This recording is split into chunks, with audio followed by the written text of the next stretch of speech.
Shalom saudara yang diberkati oleh Tuhan kita Yesus Kristus. Pada kesempatan ini saya ingin bicara tentang prinsip doa yang benar. Tahukah saudara bahwa kalau kita bicara tentang doa, doa merupakan akses yang Tuhan berikan bagi kita untuk bisa kita datang kepada Tuhan kapan saja dan di mana saja. Seringkali juga kita dengar bahwa doa merupakan nafas hidup orang Kristen. Artinya bahwa kalau kita tidak berdoa, kita akan mengalami kematian secara rohani meskipun kita sedang menjalani hidup ini secara jasmani.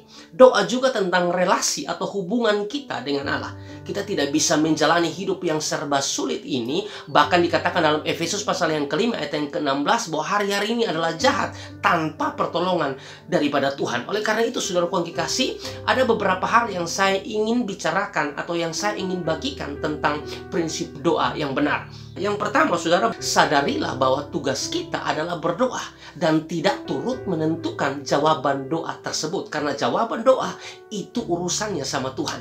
Makanya dikatakan dalam Alkitab Matius pasal yang ke-7 ayat 7 sampai ayat yang ke-8, mintalah maka akan diberikan kepadamu, carilah maka kamu akan mendapat, ketoklah maka pintu akan dibukakan bagimu.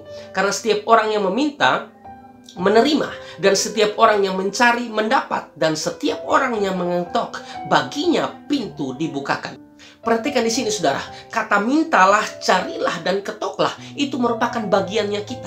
Itu merupakan sisi aktif yang harus kita lakukan saudara. Tapi soal jawaban itu urusannya sama Tuhan. Jadi kita boleh berdoa tapi tidak turut menentukan jawaban doa. Karena jawaban doa itu urusannya sama Tuhan. Nah, dalam hal Tuhan menjawab doa, ada 3 hal yang perlu kita pelajari. Yang pertama, Tuhan bisa jawab ya. Kalau doa saudara sesuai dengan rencana Tuhan, Tuhan bisa jawab ya.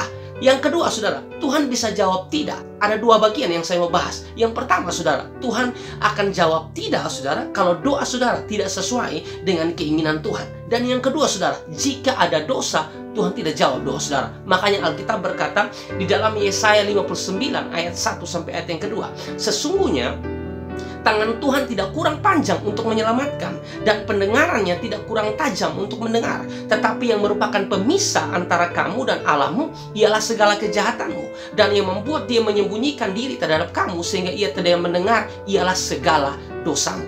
Dan yang ketiga adalah Tuhan bisa jawab menunggu.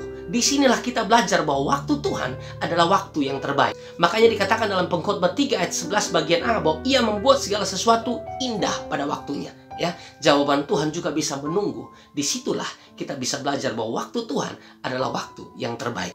Nah, bagian yang kedua berkaitan dengan prinsip doa yang benar. Berdoa itu membiarkan kehendak atau keputusan Tuhan yang terjadi dalam kehidupan kita dan bukan sebaliknya. Kalau kita berdoa, saudara, jangan meminta sesuatu kepada Tuhan menurut kehendak kita, saudara. Biarkanlah kehendak Tuhan yang terjadi. Biarkanlah keputusan Tuhan yang terjadi dalam kehidupan kita. Itu doa yang benar. Makanya dikatakan di dalam 1 Yohanes 5 ayat yang ke-14, dan inilah keberanian percaya kita kepadanya, yaitu bahwa ia mengabulkan doa kita jika kita meminta sesuatu kepadanya menurut kehendaknya. Salah satu syarat doa kita dikabulkan, didengar, atau dijawab oleh Tuhan adalah pada saat doa kita sesuai dengan kehendaknya, saudara ya. Kiranya 2 hal berkaitan dengan prinsip doa ini menjadi berkat buat saudara. Yang pertama, saudara, tugas kita berdoa tapi tidak turut menentukan jawaban doa, karena jawaban doa itu urusannya Tuhan. Dan yang kedua, saudara, berdoa itu membiarkan kehendak atau keputusan Tuhan yang terjadi dan bukan sebaliknya. Tuhan memberkati kita semua.